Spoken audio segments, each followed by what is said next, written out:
Oh, yeah, yeah. So they got to that border, and it was a mix of Syrians and Afghans mostly that day on the 17th of September when they first got to the border.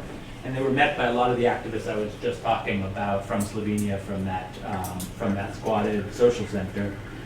And the Syrians knew that they were the image of the good refugees and the ones that had really been framed as refugees, whereas other people were already being framed as migrants, right? So people who weren't really deserving, were wanted to find jobs, et cetera. But people had successfully reframed things from European migrant crisis at that point to a refugee crisis, and Syrians were the face of that. So when that border was closed and Slovenia tried, as other states had initially, to not let people across, the Syrians were saying, like, no, let's just be good, we know we'll be accepted if we just act like the good refugees. The Afghans were much more skeptical that that was the case, and they started to argue with each other about what to do. And the Afghans eventually decided, after they were there for 2 days in no man's land between Croatia and Slovenia in the rain, and then they decided to block the entire highway that crossed there, and they wouldn't let any trucks or cars through. And after 4 hours, there was like a 17-kilometer line of trucks and cars at the border, and Slovenia gave up and let them all through then. But as the borders snapped closed, and Syrians, Afghans, and Iraqis were still allowed for a while, there was an intermediary period after the Paris attacks in November of 2015, when they started filtering the route, but still allowing Syrians, Iraqis, and Afghans to travel. Once you started having some people closed outside the borders, like in Idomeni, the big refugee camp at the Greek and Macedonian border, and then there were all these services for Syrians, Iraqis, and Afghans, all these humanitarian services, and then all the other groups that were excluded from that, Eritreans, a lot of North Africans.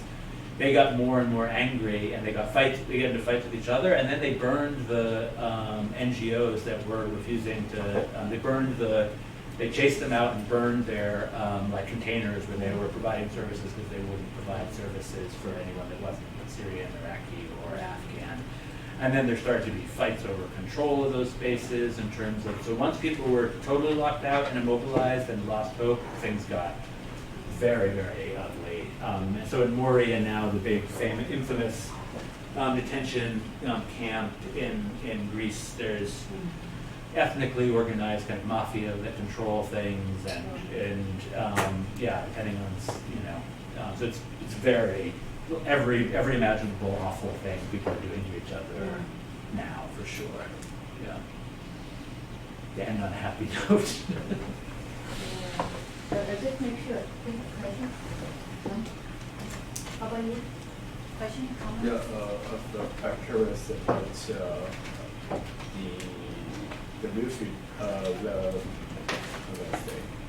the social status of these refugees, because I heard these refugees were middle class in their country. Mm-hmm. Yeah, so they have enough money to invest their journey to buy the fabricate passports and smuggling. So this is my curiosity. And otherwise, if these countries in Western Europe, like Germany, maybe I'm not sure if German government or the country accept refugees. How does they think about to apply this valuable human capital? I'm not sure. Yeah. No, I mean, that was one of the arguments that Angela Merkel made openly, was that there's a lot of highly educated Syrians in this route, and that they will provide, here we have, and a lot of young people, a whole generation of people that we will be able to employ, and she made that argument quite openly.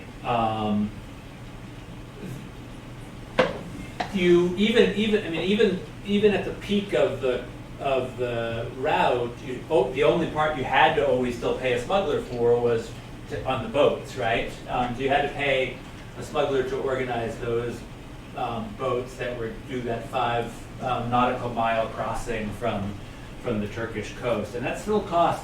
I think the cheapest it ever got was just under $2,000. So every person had to pay $2,000, which for an Afghan is an enormous amount of money. And as time passed, there were poorer and poorer people along the route because wealthier people were able to jump on that opportunity much more quickly in the beginning when the route opened up. The other thing you had asked about the prices of smuggling, and there's in everything I've seen, there's an absolute and direct correlation between how much enforcement there is and how much the prices of smuggling go up. So there were a lot of, the smugglers wanted a situation in which there was enforcement. And they would constantly spread, if there was, for example, I was involved with an initiative that created a hotline so that people who were stuck in Bosnia and wanted to reach Europe could call this hotline. And if they wanted to file for asylum, they could call the hotline and someone would meet them at the police station so that they wouldn't be pushed back, but instead there'd be a witness there and they could go through the asylum proceeding, right?